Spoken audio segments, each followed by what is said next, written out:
Good morning, welcome to T News. Headlines చూద్దాం.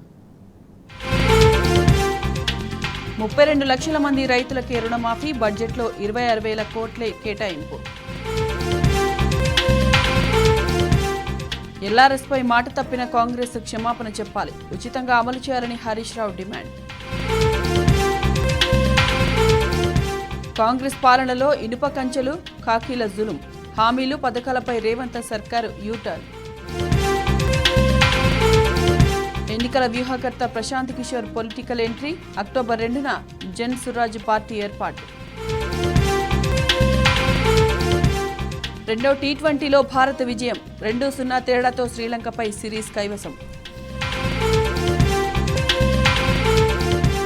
Paris ఒలింపిక్స్లో సత్తా చాటిన నిఖత్, ప్రీ క్వార్టర్స్ ఫైనల్స్కు అర్హత. శ్రీశైలం ప్రాజెక్టుకు భారీ వరద, రేపు డ్యాం గేట్లు ఎత్తే అవకాశం.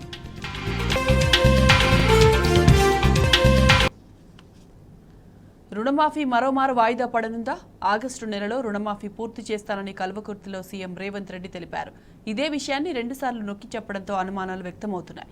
సీఎం రేవంత్ 2వ తేదీ నుంచి 14వ తేదీ వరకు విదేశీ పర్యటనకు వెళ్లనున్నారు.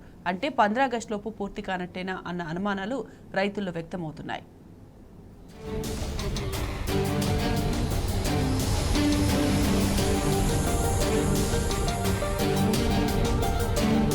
రైతు రుణమాఫీపై సీఎం రేవంత్ రెడ్డి చెప్తున్న మాటలు అన్నదాతలను గందరగోళానికి గురిచేస్తున్నాయి. తాజాగా ఆయన చేసిన వ్యాఖ్యలతో గడువులోపు రుణమాఫీ పూర్తవుతుందా అనే సందేహాలు నెలకొన్నాయి. నెలాఖరులోపు 1,50,000 వరకు రుణమాఫీ చేస్తాం, ఆగస్టులోగా 2 లక్షల రుణమాఫీ చేస్తాం, నేను విదేశాలకు వెళ్లి వచ్చిన వెంటనే రుణమాఫీ పూర్తి చేస్తామని సీఎం రేవంత్ రెడ్డి అన్నారు. నాగర్ కర్నూలు జిల్లా కల్వకుర్తి నియోజకవర్గం వెల్దండ మండలం కొట్ర చౌరస్తా బహిరంగ సభలో రేవంత్ రుణమాఫీపై చేసిన వ్యాఖ్యల నేపథ్యంలో రుణమాఫీ అమలుపై అనుమానాలు వ్యక్తమవుతున్నాయి.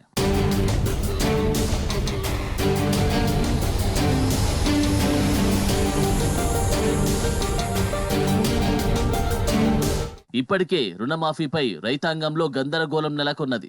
1,00,000లోపు రుణాలన్నీ మాఫీ చేసినట్టు ప్రభుత్వం చెబుతున్నా దాదాపు సగం మంది రైతులు తమకు జరగలేదని అంటున్నారు. ఈ నేపథ్యంలో ఆగస్టులో తన విదేశీ పర్యటన తర్వాత 2 లక్షల వరకు మాఫీ చేస్తాను అని ముఖ్యమంత్రి తాజాగా చెప్పడంతో అనుమానాలు మరింత తీవ్రమయ్యాయి. అసలు సీఎం విదేశీ పర్యటనకు రుణమాఫీ అమలుకు సంబంధం ఏంటన్న ప్రశ్న తలెత్తుతున్నది. మరోసారి రుణమాఫీ గడువు మారుతున్నదా అని చర్చ జరుగుతున్నది.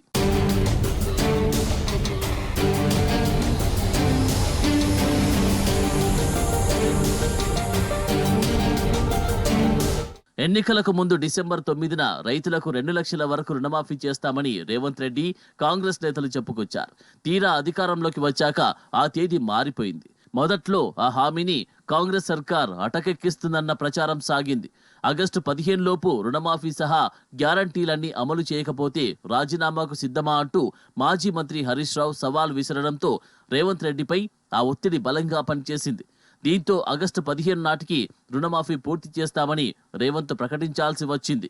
పార్లమెంటు ఎన్నికల్లో నిర్వహించిన అన్ని సభల్లోనూ ఆగస్టు 15 లోపు రుణమాఫీపై దేవుళ్లందరి మీద రేవంత్ ఓట్లు పెట్టారు.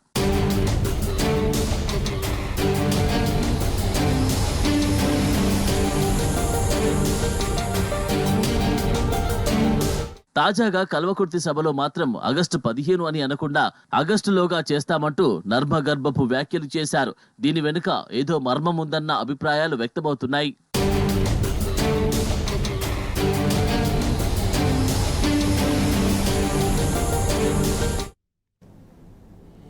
ఒకవైపు ప్రభుత్వం లక్షలోపు రుణాలన్నీ మాఫీ చేశామంటుంటే మరోవైపు రుణం తీసుకున్న దాదాపు సగం మంది అన్నదాతలు రుణమాఫీ జరగలేదని లబోదిబోం అంటున్నారు. 70 లక్షల మంది రైతులకు రుణ ఖాతాలు ఉన్నాయన్న ముఖ్యమంత్రి రేవంత్ రెడ్డి రుణమాఫీ అమలు మాత్రం 32 లక్షల మందికి చేయడంపై అనుమానాలు వ్యక్తమవుతున్నాయి. రుణమాఫీకి 39,000 కోట్లు అవసరమన్న సీఎం బడ్జెట్లో 26,000 కోట్లే కేటాయించారు. ఆ మేరకు లబ్ధిదారుల సంఖ్యలో కోత పెట్టడం ఖాయమనే అభిప్రాయాలు వ్యక్తమవుతున్నాయి.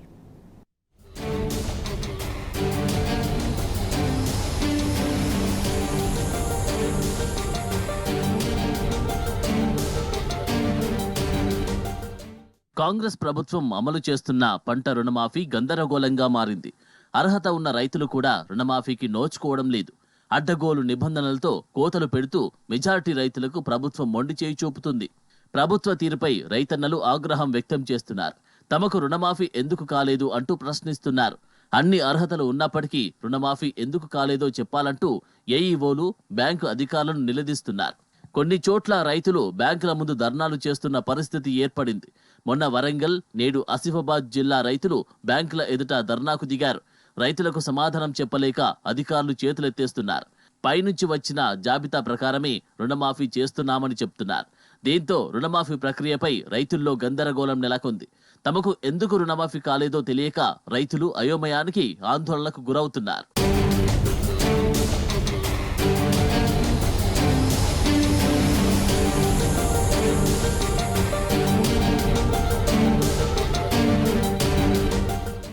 రుణమాఫీకి సంబంధించి కలెక్టర్లతో నిర్వహించిన సమావేశంలో సీఎం రేవంత్ రెడ్డి మాట్లాడుతూ రాష్ట్రంలో 90 లక్షల రేషన్ కార్డులు ఉన్నాయని, ఇందులో 70 లక్షల మందికి రుణ ఖాతాలు ఉన్నాయని, వీరందరికీ రుణమాఫీ చేస్తామని స్పష్టం చేశారు. కానీ అమల్లోకి వచ్చేసరికి మాత్రం అర్హుల సంఖ్యలో అడ్డంగా కోత పెట్టేశారు. సీఎం చెప్పిన ప్రకారం 70 లక్షల మందికి రుణమాఫీ కావాలి. కానీ ప్రభుత్వం కేవలం 32 లక్షల మందికి రుణమాఫీ చేసినట్టు తెలిసింది. ఇందుకోసం ప్రభుత్వం అత్యంత కఠినంగా నిబంధనలు అమలు చేసినట్టు స్పష్టమవుతుంది. దాదాపు అర్హులైన 40 లక్షల మంది రైతులకు రుణమాఫీలో ప్రభుత్వం మొండి చేయి చూపింది.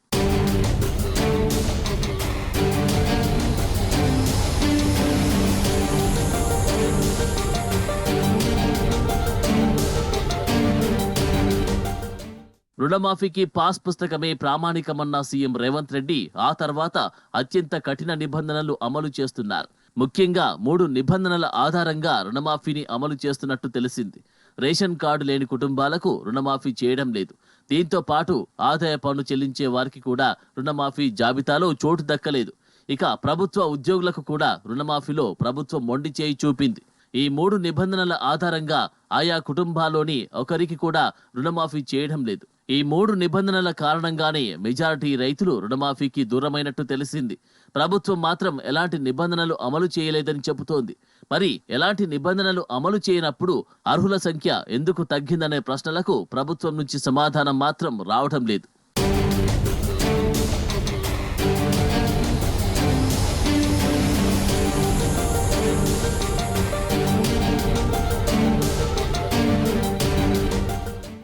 రుణమాఫీ బడ్జెట్పై ప్రభుత్వం పూటకో మాట మాట్లాడుతూ ఉండడం అనుమానాలకు తావిస్తున్నది.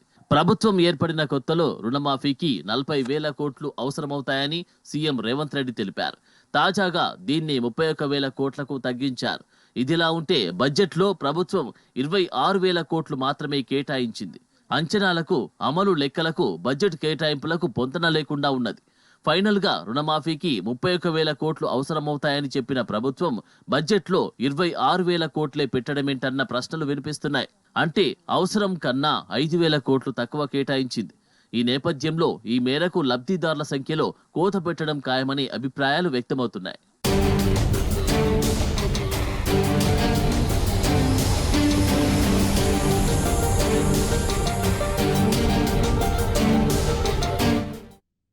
లేదు అన్న పదానికి బ్రాండ్ అంబాసిడర్గా మారింది కాంగ్రెస్. అధికారంలోకి వచ్చాక మార్పుతో సహా ఏదీ లేదు. థర్డ్ ఎంపైర్ను రంగంలోకి దించితే రేవంత్ సర్కార్కు వచ్చే మార్పులు బిగ్ జీరో. కాంగ్రెస్ పాలన శాంతం, ఇనుప కంచెల పర్వం, కాకి జులుం పర్యంతంగా మారితే కీలక పథకాల అమలుపై అనుమానపు నీడలు కమ్ముకోగా హామీలు, పథకాలపై యూటర్న్ తీసుకుంది రేవంత్ సర్కార్. 8 నెలల్లోనే దూదిపింజల్లా తేలిపోతోంది కాంగ్రెస్ పాలన, రేవంత్ పటిమా దక్షతలు.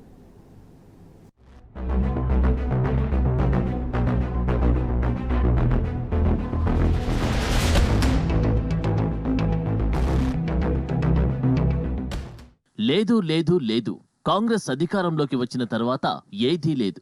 ప్రజాపాలన లేదు, బంకమన్ను లేదు, మార్పు లేదు, మశానము లేదు, అభయహస్తము లేదు, ఆపన్న హస్తం అంతకన్నా లేదు. కొండంత రాగం తీసి ఏదో పాట పాడినట్లయింది పరిస్థితి. పోనీ స్వేచ్ఛ, పారదర్శకాలు ఉన్నాయంటే అవి లేవు. పవర్లోకొచ్చి 8 నెలలు గడుస్తూ ఉన్నా అసలు పరిపాలనే గాడిలో పడలేదు. అధికారుల మీద సీఎం, ఇతర మంత్రుల అజమాయిషీ కూడా లేదు. ఒక రకంగా చెప్పాలంటే ప్రస్తుత కాంగ్రెస్ ప్రభుత్వం లేదు అన్న పదానికి బ్రాండ్ అంబాసిడర్లా మారిపోయింది. మరి కాంగ్రెసోడు వచ్చినాక ఏముందయా అని ప్రశ్నించుకుంటే మొట్టమొదలు కనిపించేది కాకీజులం, పథకాల కోసం బడ్జెట్లో పైసల కేటాయింపు శూన్యం. ఒక థర్డ్ ఎంపైర్ కనుక రంగంలోకి దిగి ఒక్కో అంశానికి మార్కులేసుకుంటూ పోతే రేవంత్ సర్కారుకు పడేది ఒక బిగ్ జీరో, అదే పెద్ద గుండు సున్నా మాత్రమే.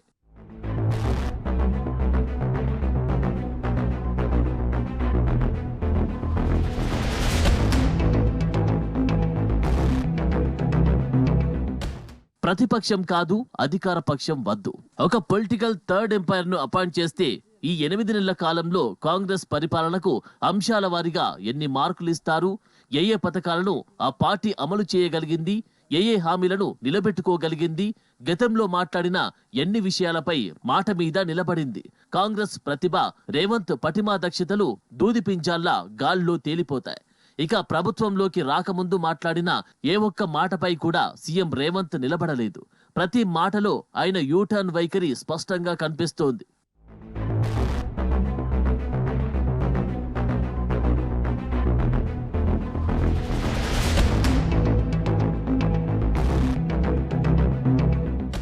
ప్రభుత్వ ఉత్తర్వుల జారీలో పారదర్శకతను ఫస్ట్ ఎగ్జాంపుల్ గా తీసుకుందాం. గత ప్రభుత్వం జీవోలన్నిటినీ రహస్యంగా ఉంచిందనేది ఆరోపణ. మరి ఇప్పుడు ఆ రహస్యం బద్దలైందా అంటే నో, అది అంతకు రెండింతలైంది. గవర్నమెంట్ ఆర్డర్స్ పోర్టల్ చూస్తే అధికారులకు సెలవు మంజూరు జీవోలు, చిన్నా చితక బిల్లుల క్లియరెన్స్ తాలూకు ఆదేశాలు, అవే ఇతర క్లెయిమ్లు గట్రానే కనిపిస్తాయి. ప్రభుత్వ నిర్ణయాలు, విధానపరమైన అంశాలు, మార్గదర్శకాలు, ఇతర ముఖ్య ఉత్తర్వుల వివరాలు కనీసం ఒక్కటంటే ఒక్కటి కూడా జీఓఐఆర్ పోర్టల్లో కనిపించవు. పారదర్శకత అంటే విధిగా దృష్టి పెట్టాల్సిన మరో అంశం కూడా ఉంది. అదే ప్రజావాణి కార్యక్రమం. ప్రభుత్వం వచ్చిన కొత్తలో సీఎం రేవంత్ అండ్ కో దీనిపై పెద్ద పటాటోపమే ప్రదర్శించారు. స్పెషల్ డ్రైవ్ పెట్టి 1,28,00,000 దరఖాస్తులు స్వీకరించారు. వారానికి 2 రోజుల చొప్పున ఇంకా తీసుకుంటూనే ఉన్నారు. ప్రజల డిమాండ్ల వారీగా వాటన్నిటినీ సెగ్రిగేట్ చేసి కంప్యూటర్లో అప్లోడ్ చేయడం మినహా ఇప్పటి వరకు ఆ దిశలో చేసింది శూన్యం. ఆ ప్రజా గ్రీవెన్స్ లో నిజంగా అర్హత కలిగి పరిష్కరించాల్సినవి ఎన్ని, వాటిలో పరిష్కారం అయినవి ఎన్ని, అందిన దరఖాస్తుల్లో అసలు పనికిరానివి ఎన్ని అన్నది దేవుడికి కూడా తెలియదు, అధికారులు చెప్పరు. ప్రభుత్వం కూడా ఒక స్పష్టమైన ప్రకటన చేయదు. వెరసి సమస్య ప్రభుత్వం దృష్టికి వెళ్లినా పరిష్కారం అందక దిక్కుతోచని పరిస్థితి ప్రజలది. సో ట్రాన్స్పరెన్సీలో ప్రభుత్వానికి థర్డ్ ఎంపైర్ ఇచ్చే మార్కులు సున్నానే.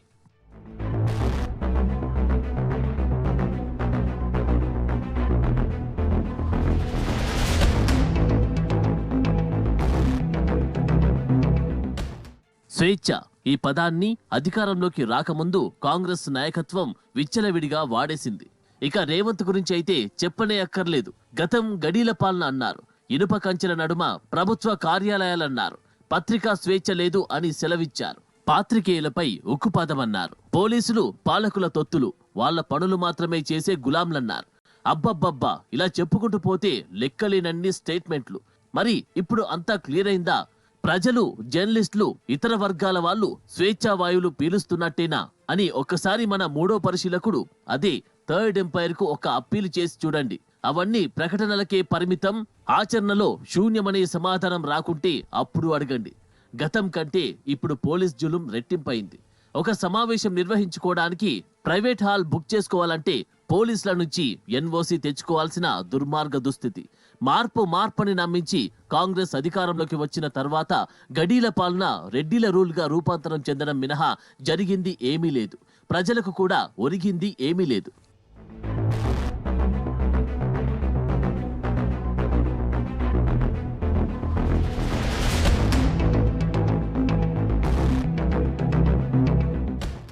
ఇనుప కంచెల దగ్గరికి వస్తే ప్రభుత్వ ఆఫీసుల పరిసరాల్లో మరో 2 కంచెలు అదనంగా పెరిగాయే కానీ తగ్గిన దాఖలాలైతే లేవు. ఎందుకు? అసెంబ్లీ ప్రాంగణంలో ఎన్నడూ లేని రీతిలో ఇనుప కంచెలను వేయడమే మంచి ఉదాహరణ. కాసేపు జర్నలిస్టుల స్వేచ్ఛ గురించి కూడా మాట్లాడుకుందాం. ఇప్పుడు స్వేచ్ఛ అంటున్నారు. ఈ విషయంపై మళ్ళా ఒకసారి థర్డ్ ఎంపైర్ నిర్ణయం కోరుకుందాం. స్వేచ్ఛ మాటన పూర్తిస్థాయి నిర్బంధం అమలవుతుందనే మాట రాకపోతే ఒట్టు.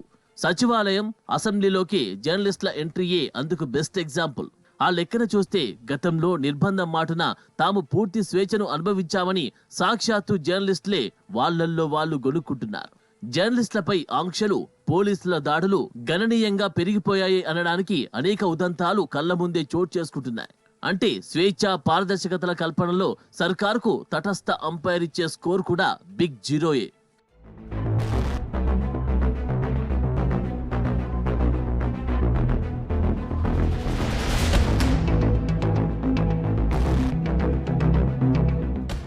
హామీలు, ప్రభుత్వ పథకాలపై కూడా ఓసారి దృష్టిని సారిద్దాం. అభయహస్తం పేరిట 6 హామీలే అని చెబుతూ ఉన్నా వాస్తవానికి వాటి సంఖ్య 13. కాంగ్రెస్ అమలు చేయాల్సిన కీలక పథకాలపై అనుమానపు నీలినీడలు కమ్ముకుంటున్నాయి. నిన్నటి బడ్జెట్లో వీటికి కేటాయింపుల ఊసే లేదు. ఏదో ఫ్రీ బస్, ఎల్పీజీ, గృహజ్యోతి లాంటి ఆర్థిక భారం పడనివి, అంతగా ప్రభావితం చూపని చిన్న చితక పథకాలు తప్ప కాంగ్రెస్ సర్కార్ ఆ కోణంలో ఇప్పటివరకు మాట నిలబెట్టుకుంది నిల్. 32,000 కోట్ల ఖర్చుతో రైతులకు పంట రుణాలు మాఫీ చేస్తున్నాం అని పాలకులు గొప్పలు చెప్పుకుంటున్నా రైతు భరోసా ఎగ్గొట్టే దిశలో వాళ్ళు స్కెచ్ చేస్తున్నారనే అనుమానాలు ప్రజల్లో ఉన్నాయి. మాఫీ మిషతో పంట పొలాల్లో మోటార్లకు మీటర్లు బిగిస్తారనే భయం కూడా రైతులను పట్టి పీడేస్తోంది. ఇక పెన్షన్ల చెల్లింపులో కూడా అదే తొండి. అవి ఆగిపోయి 3 నెలలు కావస్తుంది. ఇంకా చేయూత పేరిట వాటిని రెట్టింపు చేస్తామన్న ఎన్నికల హామీకి మహిళలకు 2,500 ఇచ్చే మహాలక్ష్మి పథకం, యువ వికాసం ద్వారా విద్యార్థులకు ప్రకటించిన ల్యాప్టాప్ స్కీమ్లకైతే దిక్కు దివానం లేదు. ఇక మార్కుల మాస్టారు, అదే మన థర్డ్ ఎంపైర్ గనుక రంగంలోకి దిగితే సీఎం రేవంత్ ఆయన సర్కారుకు ఇక్కడ సైతం పడేది గుండు సున్నానే.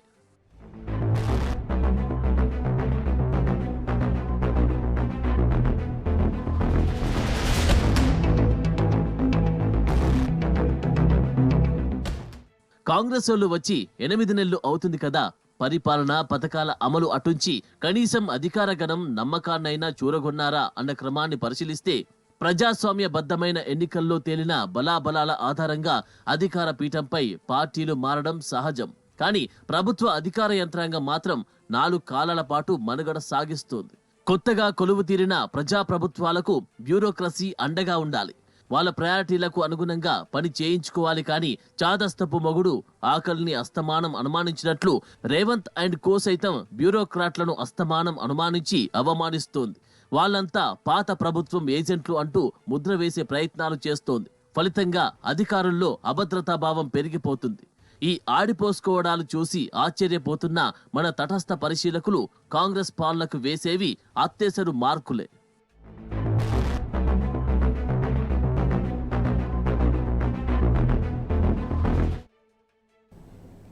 శ్రీశైల జలాశయానికి భారీగా వరద నీరు పోటెత్తుతుండటంతో అధికారులు రేపు ప్రాజెక్టు గేట్లను ఎత్తనున్నారు. ప్రాజెక్టు ఇన్ఫ్లో 4,36,433 క్యూసెక్కులు కాగా అవుట్ఫ్లో 62,857 క్యూసెక్కులు ఉంది. జలాశయం పూర్తిస్థాయి నీటి మట్టం 885 అడుగులు ఉండగా ప్రస్తుత నీటి మట్టం 876.70 అడుగులకు చేరింది. జలాశయం పూర్తిస్థాయి నీటి నిల్వ సామర్థ్యం 215.8 టీఎంసీలు కాగా ప్రస్తుత నీటి సామర్థ్యం 171.8 టీఎంసీలుగా ఉంది.